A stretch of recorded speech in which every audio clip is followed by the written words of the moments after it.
Assalamualaikum warahmatullahi wabarakatuh. Di sini kami akan menjelaskan mengenai penciptaan alam semesta menurut Al-Quran dan teori penciptaan alam semesta dengan anggota dua orang, yakni Bayu Naufal Muzaki dan Dilan Abdussalam, untuk memenuhi tugas dari mata kuliah ilmu falak. Selamat menyaksikan. Penciptaan alam semesta menurut Al-Quran. Sebagai mukjizat terbesar Nabi Muhammad, Al-Quran telah menerangkan awal kejadian alam semesta, di mana dahulu berupa gas dan seluruh benda langit di dalam semesta dahulunya adalah satu. Dalam Quran Surat Al-Fusilat ayat 11, Bismillahirrahmanirrahim. Summa stawa ila samai wa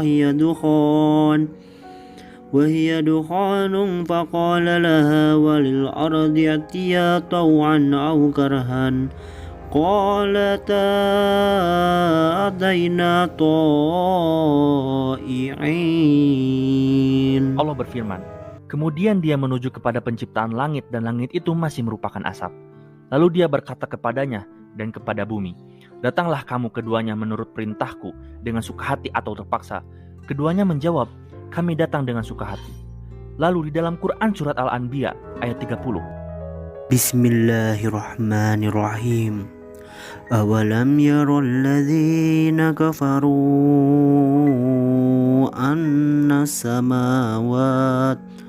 anna samawati wal arda kanata ratqan fafataqnahuma waja'alna minal ma'i kulla syai'in hayy afala yu'minun. Allah berfirman pula, dan apakah orang-orang yang kafir tidak mengetahui bahwasannya langit dan bumi itu keduanya dahulu adalah sesuatu yang padu. Kemudian kami pisahkan antara keduanya, dan dari air kami jadikan segala sesuatu yang hidup. Maka mengapakah mereka tiada juga beriman?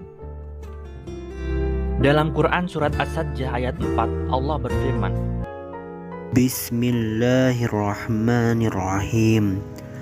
Allahulladzi khalaqas samawati wal arda wa ma bainahuma fi sittati ayyamin thumma istawa 'alal 'arsy ma lakum min dunihi min waliyyin wala syafi' afala tatadhakkarun. Allah yang menciptakan langit dan bumi dan apa yang ada di antara keduanya dalam 6 masa. Kemudian dia bersemayam di atas ars. Bagimu tidak ada seorang pun penolong maupun pemberi syafaat selain dia. Maka apakah kamu tidak memperhatikan? Lalu ada juga beberapa ulama menafsirkan maksud dari kalimat Al-Quran tersebut. Jika penciptaan alam semesta terjadi selama 6 hari.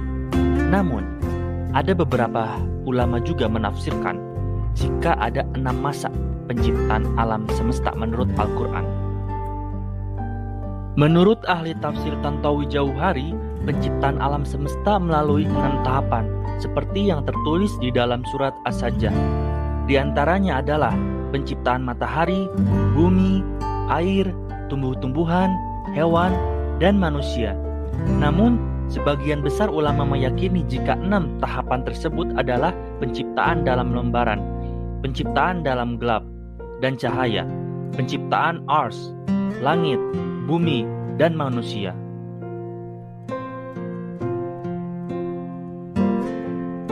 Pembahasan kedua mengenai teori penciptaan alam semesta. Pertama, terdapat teori ledakan besar. Teori ledakan besar atau yang biasa dikenal dengan teori Big Bang. Teori ini menjelaskan bahwa alam semesta berasal dari sesuatu yang super padat dan panas yang kemudian meledak dan mengembang sekitar 13,75 miliar tahun yang lalu, hingga menjadi alam semesta seperti sekarang ini. Selanjutnya teori kabut yang dikenal juga dengan teori nebula. Secara umum, teori ini menjelaskan terbentuknya tata surya dari sebuah bola kabut gas raksasa. Kemudian terdapat beberapa materi yang terlepas ke sekitar bola gas tadi. Sementara itu, bola gas utama masih berukuran besar dan panas, menjadi matahari, dan materi yang terlepas menjadi padat dan dingin membentuk planet. Kemudian ada juga teori planetesimal. Teori ini mengatakan jika sebelumnya matahari sudah ada di langit, suatu ketika terdapat bintang lain yang bergerak mendekati matahari dan menarik sebagian material dari matahari. Saat bintang bergerak menjauhi matahari, sebagian material terhambur dan menjadi gumpalan kecil yang kita kenal dengan planet.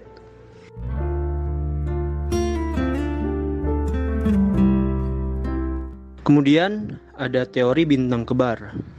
Beberapa ilmuwan meyakini jika dulunya matahari merupakan bintang kembar. Salah satu dari bintang tersebut akhirnya meledak dan menjadi kepingan. Kepingan-kepingan tersebut mengitari matahari yang tidak meledak dan membentuk sebuah planet. Lalu ada teori protoplanet. Teori protoplanet pertama kali diungkapkan oleh Carl von Weizsäcker. Carl mengungkapkan jika alam semesta terbentuk dari gumpalan awan gas dan debu. Teori ini diperkuat dengan banyaknya gumpalan awan dan gas yang teramati ada di jagat raya. Baiklah, inilah yang bisa kami paparkan, yang bisa kami jelaskan pada video ini mengenai video penciptaan alam semesta menurut Al-Quran dan teori penciptaan alam semesta untuk memenuhi salah satu tugas dari mata kuliah ilmu falak. Nah, semoga video yang kami buat, yang kami paparkan bisa memberikan manfaat kepada banyak orang, khususnya untuk kami sendiri dan umumnya untuk banyak orang. Untuk itu kami meminta maaf atas segala kesalahan kata ataupun pengucapan dalam video ini, dan semoga bisa dinikmati untuk semua orang. Mungkin di sini saja akhir dari video ini. Kami mengucapkan terima kasih telah menonton. Wassalamualaikum warahmatullahi wabarakatuh.